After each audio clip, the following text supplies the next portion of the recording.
ನಾನು ಆ್ಯಕ್ಚುಲಿ ನಿಮ್ಮ ರೈಟಿಂಗಿಗೆ ಫ್ಯಾನು ಸರ್. ತುಂಬ ಖುಷಿ ಇದೆ. KGF ಜರ್ನಿಯಿಂದ ನಾನು ಕಲ್ತಿರೋ ಪಾಠಗಳು ಸಾಕಷ್ಟಿದೆ. ಪ್ರಶಾಂತ್ ನೀಲ್ ಸರು ಒಂದು ಅಡ್ವೈಸ್ ಮಾಡಿದ್ರು. ಸೊ KGF ಅನ್ನೋ ಒಂದು ಸಿನಿಮಾ ಒಂದು ಬ್ರ್ಯಾಂಡ್ ಕ್ರಿಯೇಟ್ ಮಾಡ್ಬಿಟ್ಟಿದೆ. ಒಂದು ಸಖತ್ ರಗ್ಗಡ್ ಲುಕ್ಕು, ಆ ಕಣ್ಣೆಲ್ಲ ಒಂದು ಲೆನ್ಸ್ಗಿನ್ನೆಲ್ಲ ಆ ಲೆನ್ಸ್ ಎಲ್ಲ ಹಾಕೊಂಡು ಕಣ್ಣಿಗೆ. ಸಾಯಿ ಕುಮಾರ್ ಸರು ಸಿನಿಮಾ ನಮ್ದು ಕ್ಲೈಮ್ಯಾಕ್ಸ್ ಮುಗಿಯುವಾಗ ನನ್ನ ಕರೆದ್ಬಿಟ್ಟು ಮೌಳಿ ಪೊಲೀಸ್ ಸ್ಟೋರಿ ನೆಕ್ಸ್ಟ್ ಪಾರ್ಟ್ ಮಾಡೋಣ ಅನ್ಕೊಂಡಿದ್ದೀನಿ, ನೀನು ಮಾಡು ಅಂತ ಅಂದ್ಬಿಟ್ಟು ನನಗೆ ಹೇಳಿದ್ರು. ಒಂದು ಸ್ಟಾರ್ಗೆ ಮಾಡ್ಬೋದಿತ್ತು ಸರ್, ನಾನೊಂದು ಟ್ರೈ ಮಾಡಿದರೆ ಒಂದು ಕತೆ ಅದಕ್ಕೆ ಯಾರನ್ನ ಬೇಕೋ ಚೂಸ್ ಮಾಡ್ಕೊಳ್ಳುತ್ತೆ, ಇನ್ಕ್ಲೂಡಿಂಗ್ ಡೈರೆಕ್ಟರ್ನ ಕೂಡ ಅದೇನೇ ಚೂಸ್ ಮಾಡೋದು. ನಾನೀಗ ನನ್ನ ಸಿನಿಮಾ ಸೂಪರ್ ಆಗಿದೆ ಅಂತ ಹೇಳೋದಲ್ಲ, ಅದು ಆ್ಯಕ್ಚುಲಿ ನೀವು ಹೇಳಬೇಕು, ಜನ ನೋಡಿದವ್ರು ಹೇಳಬೇಕು. ನಾನು ಸ್ಕ್ರಿಪ್ಟ್ ಬರಿಬೇಕಾದ್ರೇ ಎಡಿಟ್ ಸ್ಟೈಲಲ್ಲೇ ಬರೆದಿದ್ವಿ ನಾವು. ಲೈಫಲ್ಲಿ ಕೆಲವೊಂದು ಮಿರಾಕಲ್ಗಳಾಗುತ್ತೆ, ನನ್ನ ಲೈಫಲ್ಲಿ ತುಂಬ ಆಗಿದೆ.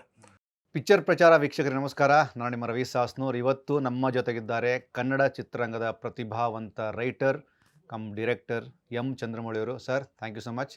ಹೆಂಗೊತ್ತಾ ಸರ್, ಇದನ್ನು ಸೆಲೆಬ್ರೇಟ್ ಮಾಡೋಣ coffee. Thank you sir, thank you so much. ನಾನು ಆ್ಯಕ್ಚುಲಿ ನಿಮ್ಮ ರೈಟಿಂಗಿಗೆ ಫ್ಯಾನು ಸರ್. ಅಂದರೆ ನಿಮ್ಮ ಹೊಗಳ್ತಿಲ್ಲ, ಹಾನೆಸ್ಟಾಗಿ ಹೇಳ್ತೀನಿ, ನಿಮ್ಮ ರೈಟಿಂಗಿಗೆ ಫ್ಯಾನು. ನೀವು ಬರೆದಂತಹ ಪದಗಳ ಆ ಒಂದು ಕಾಡುವಿಕೆ ಇದೆಯಲ್ಲ, ಅದು ತುಂಬ ಕಾಡಿದೆ ನನಗೆ ನಿಮ್ಮ KGF ಬರವಣಿಗೆಯಲ್ಲಿ. ಈಗ ಯಾವಾಗ ಚಂದ್ರಮೌಳಿಯವರು ದಿಲ್ಮಾರ್ ಅನ್ನೋಂಥ ಸಿನಿಮಾನ ಮಾಡ್ತಾರೆ, ಅದಕ್ಕೆ ರೈಟಿಂಗ್ ಮಾಡ್ತಾರೆ ಅಂದಾಗ ಸೆಲೆಬ್ರೇಟ್ ಮಾಡಿದಂಥ ಬಹಳಷ್ಟು ಜನರಲ್ಲಿ ನಾನೊಬ್ಬ ಸರ್. ದಿಲ್ಮಾರ್ಗೆ ದೊಡ್ಡ ಮಟ್ಟ ಸಕ್ಸಸ್ ಸಿಗಬೇಕು ಅಂತ ಫಸ್ಟೇ ಹೇಳ್ಬಿಡ್ತೀನಿ ನಿಮಗೆ. Thank you so much sir, thank you so much. ನನಗೆ ಟ್ರೇಲರ್ 1 ಮತ್ತು ಟ್ರೇಲರ್ 2 ಅಲ್ಲಿ ನಾನು ನೋಡಿದಾಗ ತುಂಬ ಗಟ್ಟಿಯಾದಂಥ ರೈಟಿಂಗ್ ನನಗೆ ಕಾಣಿಸ್ತು. ಈ ಒಂದು ರೈಟಿಂಗ್ ಗಟ್ಟಿ ಆಗಬೇಕು, ಸಿನಿಮಾಗದು ಕ್ಯಾರಿ ಆಗಬೇಕು ಅಂತಂದರೆ ಒಬ್ಬ ರೈಟ್ರಿಗೆ ಮೇನ್ ಬಲವಾದಂಥಷ್ಟು ಕಾರಣಗಳಿರ್ತವೆ. ಏನೆಲ್ಲ ಕಾರಣಗಳು ನಿಮಗೆ ಇಲ್ಲಿ ವರ್ಕ್ ಮಾಡೋಕ್ಕೆ ಶುರು ಮಾಡಿದ್ರಿ ಅಂತ ದಿಲ್ಮಾರ್ಗೆ? ನನಗೆ ಆ್ಯಸ್ ಎ ರೈಟ್ರಾಗಿ ಹೇಳೋದಾದರೆ ಸರ್, ನಮಗೆ ತುಂಬ ಇಂಪಾರ್ಟೆಂಟು ಕತೆ ಆಗುತ್ತೆ. Second character. 100% ಕತೆ ಸ್ಟ್ರಾಂಗ್ ಆಗಿತ್ತಂದರೆ ಕ್ಯಾರೆಕ್ಟರ್ ಸ್ಟ್ರಾಂಗ್ ಆಗಿ ಬಂದ್ಬಿಡುತ್ತೆ. ಹಂಗಿದ್ದಾಗ ರೈಟಿಂಗ್ ಸ್ಟ್ರಾಂಗ್ ಆಗಿರುತ್ತೆ ಸರ್, 100% ಸ್ಟ್ರಾಂಗ್ ಆಗಿರುತ್ತೆ. ನನಗೆ ಆ್ಯಸ್ ಎ ರೈಟ್ರಾಗಿ ನನಗೆ ಅದೇನೇ ತುಂಬ ಇಂಪಾರ್ಟೆಂಟ್. ಆ ಬೇಸ್ಮೆಂಟ್ ಅನ್ನೋದೇ ಕತೆನೇ ಸರ್. ಯೂಶಲಿ ಒಂದಷ್ಟು ಸ್ಟಾರ್ಗಳಿಗೆ ಡೈಲಾಗ್ಸ್ಗಳನ್ನು ಬರೆದಾಗ ಅದನ್ನು ತೆರೆ ಮೇಲೆ ಅದನ್ನು ನೋಡಿ ವಾವ್ ಅಂತ ಫೀಲ್ ಮಾಡಿದಾಗ ಆಬ್ವಿಯಸ್ಲಿ ನಾವು ಕ್ಲಾಪ್ಸ್ ಹೊಡಿತೀವಿ. ಬಟ್ ಇಲ್ಲಿ ರಾಮ್ ಅವ್ರನ್ನ ಇಟ್ಕೊಂಡು ನೀವು ಪಿಚ್ ಮಾಡಿದಂತಹ ಡೈಲಾಗ್ಸ್ಗಳು, ಅದು ಸೈಕೋ ಶುಕ್ಲ ಆಗಿ, ಇವೆಲ್ಲವೂ ತುಂಬ ಹೊಸದಾಗಿ ಕಾಣಿಸ್ತೀವಿ ನನಗೆ. ಇದು ಈ ಗ್ರೌಂಡ್ ಲೆವೆಲ್ ವರ್ಕು, ಈ mid level work, shooting work, ಇದನ್ನು ಒಂದು ರೌಂಡ್ ಅಪ್ ಮಾಡಿ ಹೇಳೋದಾದರೆ ಚಂದ್ರಮೌಳಿ ಏನು ಹೇಳ್ತಾರೆ ಅಂತ? ಆ್ಯಕ್ಚುಲಿ ಇವಾಗ ನೀವು ಹೇಳಿದ್ರಲ್ಲ ಸರ್, ಇದಕ್ಕೋಸ್ಕರನೇ ನಾನು ಮಾಡಿದ್ದದು. ನ್ಯೂ ಕಮರ್ ಅಂತ ಅಂದ್ಬಿಟ್ಟು ಏನಕ್ಕೆ ನಾವು ಒಂದು ಸ್ಟಾರ್ಗೆ ಮಾಡ್ಬೋದಿತ್ತು ಸರ್. ನಾನೊಂದು ಟ್ರೈ ಮಾಡಿದರೆ ಮೋಸ್ಟ್ಲಿ ಒಂದು ಸ್ವಲ್ಪ ಕಷ್ಟಪಟ್ಟಿದ್ರೆ ಯಾರಾದರೂ ಮಾಡ್ಬೋದಿತ್ತು. ಬಟ್ ನನಗೆ ಕತೆನೇ ಆ ಥರ ಇದೆ ಮತ್ತು ಕ್ಯಾರೆಕ್ಟರ್ ಒಂಥರ ಫ್ರೆಶ್ ಆಗಿದೆ. ಯಾರಿಗಾದ್ರೂ ಸ್ಟಾರ್ಗೆ ಮಾಡಿದೆ ಅಂತಂದರೆ ಆ ಕ್ಯಾರೆಕ್ಟರ್ ಒಳಗಡೆ ಆ ಸ್ಟಾರ್ ಬಂದು ಕಾಣಿಸ್ತಾರೆ. ಎಕ್ಸಾಕ್ಟ್ಲಿ. ಸೀನ್ಗೂ 100% ಬರ್ತಾರೆ. ಬಟ್ ನನಗೆ ಅದು ಬೇಕಿರಲಿಲ್ಲ, ಆ ಕ್ಯಾರೆಕ್ಟ್ರಾಗೇ ಕಾಣಬೇಕು ನನಗೆ. ಅದಕ್ಕೆ ನನಗೆ ರಾಮ್ ಅವರು ಕರೆಕ್ಟಾಗಿ ಸಿಕ್ಕಿದ್ರು ನನಗೆ. ಅದು ಮೋಸ್ಟ್ಲಿ ಗೊತ್ತಿಲ್ಲ ಸರ್, ಅದು ನಾನೇನು ಬಿಲೀವ್ ಮಾಡ್ತೀನಿ, ಒಂದು ಕತೆ ಅದಕ್ಕೆ ಯಾರನ್ನ ಬೇಕೋ ಚೂಸ್ ಮಾಡ್ಕೊಳ್ಳುತ್ತೆ, ಇನ್ಕ್ಲೂಡಿಂಗ್ ಡೈರೆಕ್ಟರ್ನ ಕೂಡ ಅದೇನೇ ಚೂಸ್ ಮಾಡೋದು. ಸೊ ಹಂಗಾಗಿ ನನಗೆ ಕರೆಕ್ಟಾಗಿ ಸಿಕ್ಕಿದ್ರು ರಾಮ್ ಅವರು. ಅದಕ್ಕೆ ನನಗೆ ಅವ್ರು ಬಿಟ್ಟರೆ ಆ ಕ್ಯಾರೆಕ್ಟರ್ನ ಬೇರೆ ಯಾರಾದರೂ ಮಾಡಿದರೆ ಅಷ್ಟು ಚೆನ್ನಾಗಿ ಬರ್ತಿತ್ತಾ ಅಂತ ನನಗೆ ಗೊತ್ತಿಲ್ಲ. ತುಂಬ ಚೆನ್ನಾಗಿ ಬಂದಿದೆ ಸರ್ ಕ್ಯಾರೆಕ್ಟ್ರು. ಬಟ್ ಚಂದ್ರಮೌಳಿ ಅವರು ದಿಲ್ಮಾರ್ ಸಿನಿಮಾ ಮಾಡಲಿ, ದಿಲ್ಮಾರ್ ಸಿನಿಮಾದ ನಂತರ ಭಾಳಷ್ಟು ಸಿನಿಮಾಗಳನ್ನ ಮಾಡಲಿ, ಬಟ್ ನಿಮಗೆ ಆ ಬ್ರ್ಯಾಂಡ್ ಇದೆ ಗೊತ್ತಾ ಸರ್, KGF ಬ್ರ್ಯಾಂಡು, ಅದು ಶಾಶ್ವತವಾಗಿ ಉಳಿಲಿ ಅಂತ ನಾನು ಒಬ್ಬ ರೈಟ್ರಾಗಿ ನಾನು ಅದನ್ನು ಹರಿಸ್ತೀನಿ sir. Thank you so much sir. ಅಂದರೆ ಒಂದು ಸಿನಿಮಾ ಸಕ್ಸಸ್ ಆದಮೇಲೆ ತುಂಬ ಜನ ಮಾತಾಡ್ತಾರೆ ಸಕ್ಸಸ್ ಏನಕ್ಕಾಯಿತು ಅಂತ. ಬಟ್ ಆ ಸಕ್ಸಸ್ ಹಿಂದಿರುವಂಥ ಒಂದಷ್ಟು ರೇಷುಗಳಿದಾವಲ್ಲ, ಅದು ಹೊಂಬಾಳೆಯವರಾಗಿರ್ಬೋದು, ಅಥವಾ ಯಶ್ವರಾಗಿರ್ಬೋದು, ಅಥವಾ ಪ್ರಶಾಂತ್ ನೀಲ್ ಅವರಾಗಿರ್ಬೋದು, ಅಥವಾ ಚಂದ್ರಮೌಳಿ ಅವರಾಗಿರ್ಬೋದು, ಅಂದರೆ ಎಲ್ಲ ರೈಟ್ರುಗಳಾಗಿರ್ಬೋದು ಸರ್. ಇದು ತುಂಬ ಕನ್ವಿನ್ಸಿಂಗ್ ಆಗಿ ಜನಕ್ಕೆ ರೀಚ್ ಆಗ್ತಾ ಹೋಗುತ್ತೆ ಒಬ್ಬ ವ್ಯಕ್ತಿಯ ಕೆಲಸ. ಅದು ಒಬ್ಬ ರೈಟ್ರಾಗಿ ನಿಮಗೂ ಕೂಡ ಕನೆಕ್ಟ್ ಆಗಿದೆ ಅಂತ ನಾನು ಭಾವಿಸ್ತೀನಿ. ಇದನ್ನು ಹೇಗೆ ಫೀಲ್ ಮಾಡ್ತಾರೆ ಚಂದ್ರಮೌಳಿ ಅವರು, KGF ಜರ್ನಿನ, ಪ್ರೆಸೆಂಟ್ ದಿಲ್ಮಾರ್ನ? ಆ್ಯಕ್ಚುಲಿ ತುಂಬ ಖುಷಿ ಇದೆ. KGF ಜರ್ನಿಯಿಂದ ನಾನು ತುಂಬ ಕಡೆ ಹೇಳಿದ್ದೀನಿ, ಅದರಿಂದ ನಾನು ಕಲ್ತಿರೋ ಪಾಠಗಳು ಸಾಕಷ್ಟಿದೆ. ಅದಕ್ಕೆ ಬಿಫೋರು ನನಗೆ ಆದಂಥ ಒಂದು ಒಂದು ಕನಸು ಇರ್ಬೋದು, ಅದನ್ನ ಹೆಂಗೆ ಹೇಳೋದು ಗೊತ್ತಿಲ್ಲ ಪದಗಳಲ್ಲಿ. ನಾನು ಒಂದು ಫೀಲ್ ಮಾಡಿರ್ತೀನಿ, ನಾನು ಒಂದು ಜರ್ನಿ, ನನ್ನ ರೈಟ್ರಾಗಿ ನಾನು ಹಿಂಗೆ ಗುರುತಿಸ್ಕೊಂಡು, ನನಗೊಂದಷ್ಟು ಜನ ಸ್ಫೂರ್ತಿ ಇರ್ತಾರೆ, ಇಂಡಸ್ಟ್ರಿಯಲ್ ಆಗಿರ್ಬೋದು, ನಾನು ನೋಡಿರೋವಂಥ ವ್ಯಕ್ತಿಗಳಾಗಿರ್ಬೋದು. ಅವರೆಲ್ಲರೂ ನನಗೆ ಆ್ಯಕ್ಚುಲಿ ಕಾರಣ ಸರ್, ನಾನು ಇವತ್ತು ಇಲ್ಲಿದ್ದೀನಿ ಅನ್ನೋದಕ್ಕೆ. ಆ ಒಂದು ಕನಸು, ಆ ಒಂದು ಆಸೆಗಳೇ ನನಗೆ ಆ ಒಂದು ಜರ್ನಿಯಲ್ಲಿ ತೊಗೊಂಬಂದಿರುತ್ತೆ. ಆ KGFನ ತೊಗೊಂಬಂದು ನಂಗೆ ಕೊಟ್ಟಿರುತ್ತೆ ಅದು ನನಗೆ. ಈಗ ನಾವು ಏನು ಯೂನಿವರ್ಸ್ ಅಂತೀವಿ, ಅದು ತೊಗೊಂಬಂದು ಕೊಟ್ಟಿರುತ್ತೆ. ನೋಡು, ಈ ದಾರಿಯಲ್ಲಿ ಹೋದರೆ ನೀನು ಅಂದ್ಕೊಂಡಿದ್ದು ಸಿಗುತ್ತೆ, ತಗೋ, ನೀನು ಕರೆಕ್ಟಾಗಿ ಹೋಗಿ ಈ ದಾರಿಯಲ್ಲಿ ಅಂತ ನನಗೆ ಒಳ್ಳೆ ದಾರಿನೇ ತೋರಿಸಿದೆ. ನಾನು ಬಂದಿರೋ ದಾರಿಯೆಲ್ಲ ತುಂಬ ಚೆನ್ನಾಗಿದೆ, ಅದ್ರ ಬಗ್ಗೆ ನನಗೆ ತುಂಬ ಖುಷಿ ಇದೆ ಸರ್. ಜೊತೆಗೆ ದಿಲ್ಮಾರ್ದ ಕಾಂಟೆಂಟ್ ನೋಡಿದಾಗ ನಾನು ಒಬ್ಬ ಒಬ್ಬ ಸೂಪರ್ ಸ್ಟಾರ್ ಮಾಡ್ಬೋದಾದಂತಹ ಕತೆ ಅಂತ ನನ್ನ ಪರ್ಸ್ಪೆಕ್ಟಿವ್. ಅಂದರೆ ಇದು ಸರಿ ತಪ್ಪು ಅನ್ನೋದಕ್ಕಿಂತ ನನ್ನ ಪರ್ಸ್ಪೆಕ್ಟಿವ್.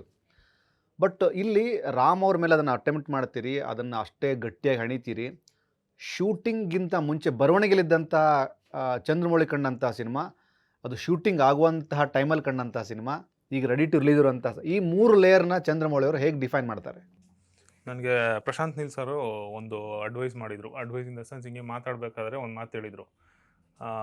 ನಾವು ರೈಟಿಂಗ್ ಮಾಡ್ತೀವಲ್ಲ ಸರ್, ಬರಿಬೇಕಾದ್ರೆ ನಾವು ಪೇಪರ್ ಮೇಲೆ ಏನು ಬರೆದಿದ್ದೀವಲ್ಲ, ಅದನ್ನು ಔಟ್ಪುಟ್ 50% ತೆಗ್ದಿದ್ರೇ ಸಿನಿಮಾ ಹಿಟ್ಟು. Very true, very true. ಬರೀ 50%. ಸೊ ನಾನು ಅಂದ್ಕೊಂಡೆ, ಹೌದಾ ಅಷ್ಟೇನಾ ಸರ್, 50% ತೆಗಿಯೋದೇನು ಅಷ್ಟೊಂದು ಕಷ್ಟನಾ ಅನ್ನೋ ಥರ ಈಸಿ ಅಲ್ವಾ ಸರ್? ನಾನು ಜೋಕ್ ಮಾಡಿದ್ದೆ. ಹಾಂ.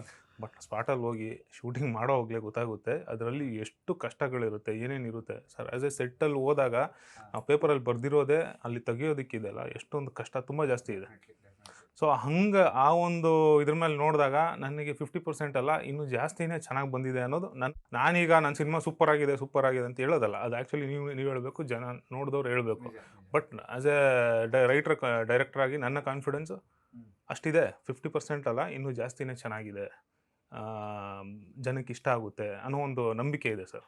ಮೇಲಾಗಿ ದಿಲ್ಮಾರ್ ಸಿನಿಮಾದ ಶೀರ್ಷಿಕೆ ಬಂದಾಗಲೇ ನನಗೆ ನೆನಪಿದೆ, ನನ್ನ ನೆನಪಿರೋ ಪ್ರಕಾರ, ಇಲ್ಲ ಗುರು ಕೆ ಜಿ ಎಫ್ ಡೈಲಾಗ್ ಬರೆದಿದ್ರಲ್ಲ ಚಂದ್ರಮೌಳಿ, ಅವ್ರ ಸಿನಿಮಾ ಅಂತಿದು ಸಖತ್ತಿರುತ್ತೆ, ಚೆನ್ನಾಗಿ ಮಾಡ್ತಾರೆ ಅವರು.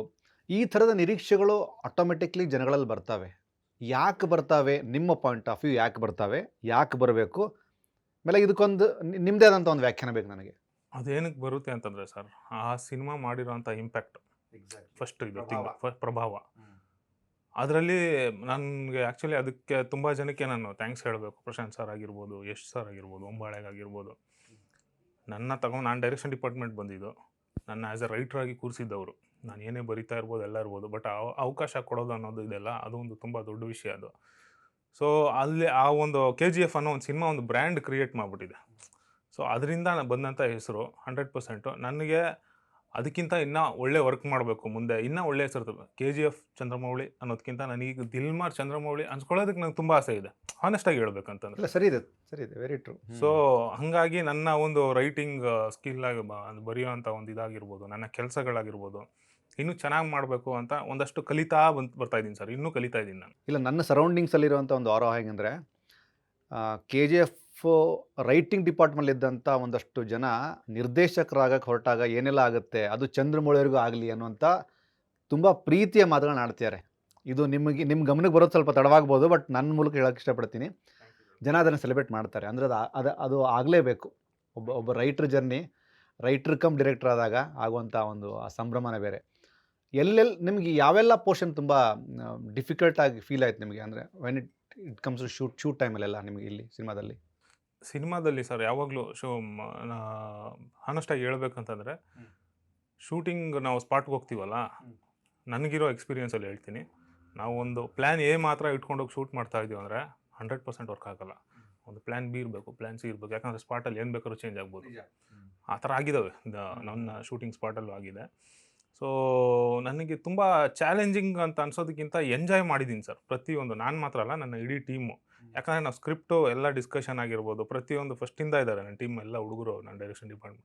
ಅವ್ರಿಗೆಲ್ಲ ಗೊತ್ತು ಈ ಪೇಪರಲ್ಲೇ ಇಷ್ಟು ಚೆನ್ನಾಗಿದೆ, ತೆರೆ ಮೇಲೆ ಇನ್ನೆಷ್ಟು ಚೆನ್ನಾಗಿ ಬರ್ಬೋದು ಅನ್ನೋದು ಗೊತ್ತು ಅವ್ರಿಗೆ. ಅಲ್ಲಿ ಒಂದೊಂದು ಶೂಟ್ ಮಾಡಬೇಕಾದ್ರೆ ತುಂಬ ಎಂಜಾಯ್ ಮಾಡಿದ್ದೀವಿ. ಅದನ್ನು ಕಷ್ಟ ಅಂತ ನಾನು ಅದನ್ನು ಡಿಫೈನ್ ಮಾಡೋಕ್ಕೋಗಲ್ಲ ಸರ್. ತುಂಬ ಎಂಜಾಯ್ ಮಾಡಿದ್ದೀನಿ, ತುಂಬ ಚೆನ್ನಾಗಿದೆ. ಜೊತೆಗೆ ಕನ್ನಡ ಇಂಡಸ್ಟ್ರಿ ಕಂಡಂತಹ ದಿ ಗ್ರೇಟೆಸ್ಟ್ ಡೈರೆಕ್ಟರ್ಗಳಲ್ಲಿ SR Puttanna Kanagal sir first ಬಂದು ನಿಂತ್ಕೋತಾರೆ ನನಗೆ. ಎರಡನೇದ್ದು ಕಾಶಿನಾಥ್ ಸರ್ ಹೇಳ್ತಿರಂತೆ. ಅಂದರೆ ಇದು ಉಪೇಂದ್ರ ಅವ್ರ ಜೊತೆಗೆ ಒಂದಷ್ಟು ಡಿಸ್ಕಷನ್ ಮಾಡೋ ಟೈಮಲ್ಲಿ ಉಪ್ಪಿ ಸರ್ ಹೇಳೋದಂಥ ಮಾತು. ಅಂದರೆ ಯೂಶಲಿ ರೈಟ್ರುಗಳು ಮತ್ತು ಡೈರೆಕ್ಟರ್ಗಳು ಸಿನಿಮಾವನ್ನು ಟೇಬಲ್ ಮೇಲೆ ಫಸ್ಟ್ ನೋಡಬೇಕು. When you are writing something ಏನೋ ಬರಿತಾ ಹೊರಟಾಗ ಟೇಬಲ್ ಮೇಲೆ ಫಸ್ಟ್ ಸಿನಿಮಾ ಕಾಣಿಸ್ಬೇಕು. ಎರಡನೇದ್ದು ಒಬ್ಬ ನಿರ್ಮಾಪಕನಿಗೆ ಕತೆ ಹೇಳುವಾಗ ಸಿನಿಮಾ ಕಾಣಿಸ್ಬೇಕು ಅಂತ ಹೇಳ್ತಿರಂತೆ. ಇದು ನಿಮ್ಮ ಪಾಯಿಂಟ್ ಆಫ್ ವ್ಯೂ ಹೇಗೆ? Correct sir, 100% correct. ನಾವು ಏನೋ ಸ್ಪಾಟಲ್ಲಿ ಹೋಗ್ಬಿಟ್ಟು ಏನೋ ಮಾಡ್ಬಿಡ್ತೀವಿ ಅನ್ನೋದು ಹಂಗೂ ವರ್ಕ್ ಆಗಿರ್ಬೋದು, ಆಗಿರ್ಬೋದು. ಬಟ್ ಪೇಪರಲ್ಲಿ ಇಲ್ಲಿ ಕೂತು ಡಿಸ್ಕಷನ್ ಮಾಡುವಾಗ ಆನ್ ಪೇಪರ್ ಇದೆಲ್ಲ, ಅದು ನೀಟಾಗಿ ನಮಗೆ ಪಿಕ್ಚರ್ ಕರೆಕ್ಟಾಗಿ ಗೊತ್ತಿದ್ರೆ ನಮಗೆ ಸಿನಿಮಾ ಔಟ್ಪುಟ್ ಅಷ್ಟೇ ಇನ್ನೂ ಚೆನ್ನಾಗಿ ಬರುತ್ತೆ. ಫಾರ್ ಎಕ್ಸಾಂಪಲ್ ನಾನು ಎಕ್ಸ್ಟ್ರಾ ಸೀನ್ಗಳೇನು ಶೂಟ್ ಮಾಡೋ ಅವಶ್ಯಕತೆ ಇರಲ್ಲ. ನಾನು ದಿಲ್ಮಾರಲ್ಲಿ ನಾನು ಜಾಸ್ತಿ ಏನೋ ಶೂಟ್ ಮಾಡಿಬಿಟ್ಟು ಎಲ್ಲ ಕಟ್ ಮಾಡಿ ಒಂದಷ್ಟು ಸೆಲೆಕ್ಟ್ ಮಾಡಿ ಆ ಥರ ಎಡಿಟ್ ಮಾಡಿಲ್ಲ ನಾನು. ಓಕೆ. ಕಟ್ ಮಾಡಿರೋದಾದರೆ ಒಂದು 2 ಕಾಮಿಡಿ ಸೀನ್ ಕಟ್ ಮಾಡಿದ್ದೀನಿ. ಅದಿತಿ ಅವ್ರ ಮನೆ ಟ್ರೈಲರ್ ಲಾಂಚಲ್ಲಿ ಹೇಳಿದ್ರು 3 ಇದು ಕ್ಲೈಮ್ಯಾಕ್ಸ್ ಶೂಟ್ ಮಾಡ್ಕೊಂಡಿದ್ದಾರೆ ಅಂತ. ಅಫ್ಕೋರ್ಸ್ ಅದು ಮಾಡ್ಕೊಂಡಿದ್ದೀನಿ. ಅದು ಬಿಟ್ಟರೆ ನಾನು ಎಕ್ಸ್ಟ್ರಾ ಸೀನ್ಗಳಂತ ಶೂಟ್ ಮಾಡಿಬಿಟ್ಟು ಪ್ರೊಡ್ಯೂಸರ್ಗೆ ವೇಸ್ಟ್ ಮಾಡಿ ದುಡ್ಡನ್ನ ವೇಸ್ಟ್ ಮಾಡಿ ಹಂಗೆ ಮಾಡಿಲ್ಲ. ಅದು ಏನಕ್ಕೆ ಅಂತಂದರೆ ನಾನು ಸ್ಕ್ರಿಪ್ಟ್ ಬರಿಬೇಕಾದ್ರೇ ಎಡಿಟ್ ಸ್ಟೈಲಲ್ಲೇ ಬರೆದಿದ್ವಿ ನಾವು ಪ್ರತಿಯೊಂದೂ. ಸೊ ಹಂಗಾಗಿ ಅದು ತುಂಬ ಹೆಲ್ಪ್ ಆಗುತ್ತೆ ಅಂತ. ಮೇಲಾಗಿ ಒಬ್ಬ ರೈಟರ್ ಬರಿತಾನೆ ಅವನಲ್ಲಿ ಒಬ್ಬ ಎಡಿಟರ್ ಇದ್ದಾಗಲೇ ನಿಮಗೆ ಆ ಟ್ರಿಮ್ಮಿಂಗ್ ಪಾಯಿಂಟ್ ತುಂಬ ಈಸಿ ಇರುತ್ತೆ. ಕರೆಕ್ಟ್. ನಿಮಗೆ ಆ ರಶಸ್ ತುಂಬ ಶೂಟ್ ಮಾಡಿ ಯಾವುದೋ ಒಂದು ರಿಯಾಕ್ಷನ್ ಹಾಕ್ಕೊಂಡು ಯಾವುದೋ ಒಂದು ಶಾಟ್ ಹಾಕ್ಕೊಂಡು ಅದ್ರ ಆಗೋ ಬದಲು. ಬಟ್ ಇಲ್ಲಿ ನನಗೆ ಇನ್ನೊಂದು ಇಷ್ಟ ಆಗಿದ್ದು ಸಾಯಿ ಕುಮಾರ್ ಅವರ ಪರ್ಫಾರ್ಮೆನ್ಸು. ಟ್ರೈಲರ್ 1ನಲ್ಲಿ ನೋಡಿದಾಗ ಒಂದು 2-3 ಡೈಲಾಗಲ್ಲೇ ಅವರ ಕಿಲ್ಲಿಂಗ್ ಪರ್ಫಾರ್ಮೆನ್ಸ್ ಸಿನಿಮಾದಲ್ಲಿದೆ ಅಂತ ನಿರೀಕ್ಷೆ ಮಾಡುವಂಥ ಅಭಿಮಾನಿಗಳಲ್ಲಿ ಕೂಡ ನಾನೊಬ್ಬ. ಸಾಯಿ ಕುಮಾರ್ ಅಂತ ಒಬ್ಬ ಲೆಜೆಂಡ್ರಿ ಆ್ಯಕ್ಟರ್ನ ಬಳಸ್ಕೊಳ್ಳುವಂಥದ್ದಕ್ಕೂ ಒಂದು ಕಲೆ ಬೇಕು. ಅದು ಒಬ್ಬ ರೈಟ್ರು ಕೂಡ ನೀವೇ ಆಗಿರೋದ್ರಿಂದ ಅವರ ಆ ಪ್ರೆಸೆನ್ಸ್ ಹೇಗೆಲ್ಲ ಮೂಮೆಂಟ್ ಕೊಡುತ್ತೆ ಆಡಿಯನ್ಸ್ಗೆ ಅಂತ ನಿಮ್ಮ ಪ್ರಕಾರ? ಅದಕ್ಕೂ ಬಿಫೋರ್ ಒಂದು ಮಾತು ಹೇಳ್ತೀನಿ ಸರ್ ನಾನು ಸಾಯಿ ಕುಮಾರ್ ಸರ್ ಬಗ್ಗೆ. ನಾನು ಸಾರ್ ಹತ್ರನೂ ಹೇಳಿದ್ದೀನಿ ಇದನ್ನು. ಲೈಫಲ್ಲಿ ಕೆಲವೊಂದು ಮಿರಾಕಲ್ಗಳಾಗುತ್ತೆ. ನನ್ನ ಲೈಫಲ್ಲಿ ತುಂಬ ಆಗಿದೆ. ಅದರಲ್ಲಿ ಇದು ಕೂಡ ಒಂದು. ನಾನೇನು ಸುಮ್ಮನೆ ಏನೋ ಹೇಳ್ತಾ ಇಲ್ಲ, ಸೀರಿಯಸ್ ಆಗಿ ಹೇಳ್ತಾ ಇದ್ದೀನಿ. ನನ್ನ ಕಾಲೇಜ್ ಟೈಮಲ್ಲಿ ಅದು ನನ್ನ ಯಾವ ವರ್ಷ ಅಂತ ಮರ್ತುಬಿಟ್ಟಿದ್ದೀನಿ. ಒಂದು ವಿಜಯ್ದು ಒಂದು ಪಿಕ್ಚರು ಸರ್ ತಮಿಳಲ್ಲಿ, ಆದಿ ಅಂತ ಅಂದ್ಬಿಟ್ಟು. ಓಕೆ. ಆ ಫಿಲಮ್ ನೋಡಿದೆ ನಾನು. ಅದು ನೋಡಿದ್ರೆ ಆ ಸಿನಿಮಾದಲ್ಲಿ ಸಾಯಿ ಕುಮಾರ್ ಸರ್ ವಿಲನ್. ಒಂದು ಸಖತ್ ರಗ್ಗಡ್ ಲುಕ್ಕು, ಆ ಕಣ್ಣೆಲ್ಲ ಒಂದು ಲೆನ್ಸ್ಗಿನ್ನೆಲ್ಲ ಆ ಲೆನ್ಸೆಲ್ಲ ಹಾಕ್ಕೊಂಡು ಕಣ್ಣಿಗೆ ಅದೊಂಥರ ಸಖತ್ತಾಗಿದ್ದು. ನನಗೆ ಅದರಲ್ಲಿ ಸಾಯಿ ಕುಮಾರ್ ಸರ್ ತುಂಬ ಇಷ್ಟ ಆದರು. ಅಫ್ಕೋರ್ಸ್ ನನಗೆ ಪೊಲೀಸ್ ಸ್ಟೋರಿ ಎಲ್ಲ ನಾನು ಅದಕ್ಕೆ ಫ್ಯಾನು. ಬಟ್ ಆ ವಿಲ್ಲನ್ ಸಾಯಿ ಕುಮಾರ್ ಇದ್ದಾರಲ್ಲ ಸಖತಿ. ನಾನು ಒಂದು ದಿವಸ ಪಿಕ್ಚರ್ ಮಾಡಿದ್ರೆ ಇಂಥರ ಸಾಯಿ ಕುಮಾರ್ ಇಟ್ಕೊಂಡು ವಿಲನ್ ಆಗಿ ಮಾಡ್ಬೇಕಂತ ನಾನು ಸೀರಿಯಸ್ ಆಗಿ ಅಂದ್ಕೊಂಡಿದ್ದೆ. ಸೂಪರ್. ಅದೇನೋ ಗೊತ್ತಿಲ್ಲ, ನಾನು ಫಸ್ಟ್ ದಿಲ್ಮಾರ್ ಮಾಡಬೇಕಾದ್ರೆ ಸಾಯಿ ಕುಮಾರ್ ಸರ್ ವಿಲನ್ ಆಗಿ ಬರ್ತಾರೆ. ನಾನು ಅವ್ರ ಹತ್ರ ಸ್ಪಾಟಲ್ಲಿ ನಿಂತ್ಕೊಂಡು ಆ್ಯಕ್ಷನ್ ಕಟ್ ಹೇಳ್ತಾ ಇದ್ದೀನಿ. ಅವರು ಚಿಕ್ಕ ಮಗು ಥರ ನಾನು ಹೇಳೋದನ್ನೆಲ್ಲ ಕೇಳ್ಕೊಂಡು ಮಾಡ್ತಾ ಇದ್ದಾರೆ. ಸರ್ ಅದೆಲ್ಲ ನಾನು ನೋಡ್ತಾ ಇದ್ರೆ ನನಗೆ ಇದು ರಿಯಲ್ಲ ಏನಿದು ಅಂತ ಅನಿಸಿದೆ. ಎಂಜಾಯ್ ಮಾಡಿದ್ದೀನಿ ನಾನು ಆ ಮೂಮೆಂಟ್ನ. ಒಂದಷ್ಟೊತ್ತು ಸುಮ್ಮನೆ ಸೈಡಲ್ಲಿ ಕೂತ್ಕೊಂಡು ಎಂಜಾಯ್ ಮಾಡಿದ್ದೀನಿ. ಸರ್ ಹತ್ರನೂ ಹೇಳಿದ್ದೀನಿ ನಾನು ಕೂಡ. ಆಮೇಲೆ ಸರ್ರು ಅವ್ರ ಬಗ್ಗೆ ಎಲ್ಲರಿಗೂ ಗೊತ್ತು, ಅವರ ಡೈಲಾಗ್ ಡೆಲಿವರಿ ಗೊತ್ತು, ಅವ್ರ ವಾಯ್ಸ್ ಗೊತ್ತು, ಎಲ್ಲರಿಗೂ ಗೊತ್ತಿದೆ. ಸರ್ ಒಂದು ಡೈಲಾಗ್ ಕೊಟ್ಟರೆ ಅವರು ಅಷ್ಟು ದೊಡ್ಡ ಆರ್ಟಿಸ್ಟು ತಗೊಂಬಿಟ್ಟು ಹಂಗೆ ಹೇಳ್ಬೋದು. ಅವರು ಒಂದು ಪೆನ್ ಪೇಪರ್ ಇಟ್ಕೊಂಡು ಬರ್ಕೊತಾರೆ. ಅವರೊಂದು ಬರ್ಕೊಂಡು ಮಾಡ್ಯುಲೇಷನ್ಸ್ನ ಅವ್ರು ಮಾಡೋ ರೀತಿ ಅದೆಲ್ಲ ನಮಗೊಂದು ಪಾಠ ಸರ್. ಎಕ್ಸಾಕ್ಟ್ಲಿ. ನಾವು ಅವರು ಹಿಂಗೆಲ್ಲ ಮಾಡ್ತಾರೆ ಇವರು, ಇಷ್ಟೊಂದೆಲ್ಲ ಡೆಡಿಕೇಶನ್ ಇದೆಯಾ ಅನ್ನೋದು ಅವ್ರ ಕಣ್ಣಲ್ಲಿ ಕಾಣುತ್ತೆ. ಅವರಾಗಿರ್ಬೋದು, ಶರತ್ ಸರ್ ಆಗಿರ್ಬೋದು, ಅವ್ರದ್ದೆಲ್ಲ. ಸೊ ಬಿಗ್ಗೆಸ್ಟ್ ಎಕ್ಸ್ಪೀರಿಯನ್ಸ್ ಸರ್ ನನಗೆ ಸಾಯಿ ಕುಮಾರ್ ಸರ್ ಹತ್ರ. ಮತ್ತು ಅವ್ರ ಪಾತ್ರ ನಮ್ಮ ಸಿನಿಮಾದಲ್ಲಿ ತುಂಬ ಚೆನ್ನಾಗಿದೆ. ತುಂಬ ತುಂಬ ಎಂಜಾಯ್ ಮಾಡ್ತಾರೆ. ಆಫ್ಟರ್ ಎ ಲಾಂಗ್ ಗ್ಯಾಪ್ ಅಂತ ಹೇಳ್ಬೋದು ಸಾಯಿ ಕುಮಾರ್ ಸರ್ಗೆ ಈ ಥರದ್ದೊಂದು ಡೈಲಾಗ್ಸು ಓರಿಯೆಂಟೆಡ್ ಸೀನ್ಸ್ ಆಗಿರ್ಬೋದು, ಅವರ ಕ್ಯಾರೆಕ್ಟರೈಸೇಷನ್ನು ಒಂದು ಸ್ವಲ್ಪ ಮಜಾ ಕೊಡುತ್ತೆ ಸರ್ ನನಗೆ. ಅಂದರೆ ಇದೆಲ್ಲ ಏನಕ್ಕೆ ಕೇಳ್ತಾ ಇದ್ದೀನಿ ಅಂತಂದರೆ, ನಾನು ಒಬ್ಬ ನಿರೂಪಕನಾಗಿ ಆ್ಯಂಕರಿಂಗ್ ಮಾಡ್ತಿರ್ಬೋದು. ಬಟ್ ನನ್ನಲ್ಲಿ ತುಂಬ ಜನ ಸಿನಿಮಾಸಕ್ತರ ಪ್ರಶ್ನೆಗಳಿರ್ತವೆ. For example dialogue king Sai Kumar ಅವರಿಗೆ very terrible dialogue writer Chandramouli ಬರೆದಂಥ ಡೈಲಾಗ್ಸ್ಗಳನ್ನು ಹೇಗೆ ಪಿಚ್ ಮಾಡಿರ್ತಾರೆ ಗುರು, ಹೇಗೆಲ್ಲ ಆಗಿರುತ್ತೆ. ಸೆಟ್ಟಲ್ಲಿ ಹೇಗೆ ಎಂಜಾಯ್ ಮಾಡ್ತಾಯಿದ್ರಿ ಇದನ್ನೆಲ್ಲ? ನೆಕ್ಸ್ಟ್ ಲೆವೆಲ್ ಅಂದ್ಕೊಳ್ಳಿ ಸರ್. ನಂದು ಸಾಯಿ ಕುಮಾರ್ ಸರ್ ಅಂತಂದಾಗ ಆ ರೈಟಿಂಗಲ್ಲೇ ನಮ್ಮದು ಗೊತ್ತಲ್ಲ, ಅವ್ರ ಇದರಲ್ಲಿ ಪೊಲೀಸ್ ಸ್ಟೋರಿಯಲ್ಲಿ ಹೇಳಿದಂಥ ಡೈಲಾಗ್ ಡೆಲಿವರಿ ನಾನು ಅವ್ರಿಗೆ ನರೇಟ್ ಮಾಡೋವಾಗಲೂ ಅವ್ರ ಮಾಡ್ಯುಲೇಷನಲ್ಲಿ ಹೇಳಿದ್ದೀನಿ ನಾನು. ಸೈಲೆಂಟಾಗಿ ಕೇಳ್ತಾರೆ ಅವರು. ಕೇಳ್ಬಿಟ್ಟು ಸರ್ ಕರೆಕ್ಷನ್ ಹೇಳಿದ್ರೆ ಯಾವತ್ತೂ ಕೂಡ ಬೇಜಾರು ಮಾಡ್ಕೊಂಡಿದ್ದಿಲ್ಲ ಫೇಸಲ್ಲಿ. ಹೌದಾ ಹಿಂಗೆ ಬೇಕಾ, ಓಕೆ ಮಾಡ್ತಾರೆ. ತುಂಬ ಎಂಜಾಯ್ ಮಾಡಿದ್ವಿ ಸರ್. ಆಮೇಲೆ ಆ ಒಂದು ಮೂಮೆಂಟ್ ಎಲ್ಲ ನನಗೆ ತುಂಬ ದೊಡ್ಡದು ಸರ್. ಮುಂದೆ ನಾನು ಎಷ್ಟೋ ಸಿನಿಮಾಗಳು ಮಾಡ್ಬೋದು, ಬೇರೆ ಸ್ಟಾರ್ಗಳಿಗೆ ಮಾಡ್ಬೋದು. ಸಾಯಿ ಕುಮಾರ್ ಸರು ಸಿನಿಮಾ ನಮ್ಮದು ಕ್ಲೈಮ್ಯಾಕ್ಸ್ ಮುಗಿಯುವಾಗ ನನ್ನ ಕರೆದ್ಬಿಟ್ಟು ಮೌಳಿ ಪೊಲೀಸ್ ಸ್ಟೋರಿ ನೆಕ್ಸ್ಟ್ ಪಾರ್ಟ್ ಮಾಡೋಣ ಅಂದ್ಕೊಂಡಿದ್ದೀನಿ, ನೀನು ಮಾಡು ಅಂತ ಅಂದ್ಬಿಟ್ಟು ನನಗೆ ಹೇಳಿದ್ರು. ಗ್ರೇಟ್ ಸರ್ ಇದು. ಸರ್ ನನಗೆ ಅದೆಲ್ಲ ಮರೆಯೋಕ್ಕೆ ಆಗೋದಿಲ್ಲ. ಒಂದು ಆಫ್ ದ ಗ್ರೇಟೆಸ್ಟ್ ಥಿಂಗ್ ನನಗೆ. ಅಲ್ಲ ನೋಡಿ, ಅಂದರೆ ಒಬ್ಬ ಸ್ಟಾರ್ ನಟ ಸರ್. ಅಂದರೆ ಸುಮಾರು ದಶಕಗಳ ಕಾಲ ಎಂಟರ್ಟೈನ್ ಮಾಡೋದಂಥ ಒಬ್ಬ ನಟ, ಅದು ಸಾಯಿ ಕುಮಾರ್ ಅವರ ರೂಪದಲ್ಲಿ ಹೇಳ್ತಿರೋದು ನಾನು ನಿಮಗೆ. ಅಂದರೆ ಮೋಸ್ಟ್ಲಿ ಅವ್ರಿಗೆ ನಿಮ್ಮ ಕೆಲಸ ಇಷ್ಟ ಆಗಿದೆ, ನಿಮ್ಮ ರೈಟಿಂಗ್ ಇಷ್ಟ ಆಗಿದೆ. ಮೇ ಬಿ ಪೊಲೀಸ್ ಸ್ಟೋರಿಯ ಒಂದಷ್ಟು ಮುಂದುವರಿದ ಭಾಗಕ್ಕೆ ಚಂದ್ರಮೌಳಿ ಈಸ್ ಸೂಟಬಲ್ ಪರ್ಸನ್ ಅನಿಸಿರ್ಬೋದು ಅವರಿಗೆ. Why not? ಹೌದು, ಅದಕ್ಕೇ ಅವರು ನನಗೆ ಹೇಳಿದ್ರು ಅದನ್ನು. ಸರ್ ಮಾಡೋಣ, ಖಂಡಿತ ಮಾಡೋಣ. ಇದು ಸಿನಿಮಾ ಮುಗಿದ ಮೇಲೂ ಅವರೇ ಡೈಲಿ ಮೆಸೇಜಸ್ಸು, ಫೋನ್ ಕಾಲ್ಸು, ಏನಾಯಿತು ಸಿನಿಮಾ, ಅವ್ರು ಎಲ್ಲೇ ಯಾರನ್ನೇ ಮೀಟ್ ಮಾಡಿದ್ರು ನಮ್ಮ ಸಿನಿಮಾ ಬಗ್ಗೆ ಮಾತಾಡ್ತಾರೆ.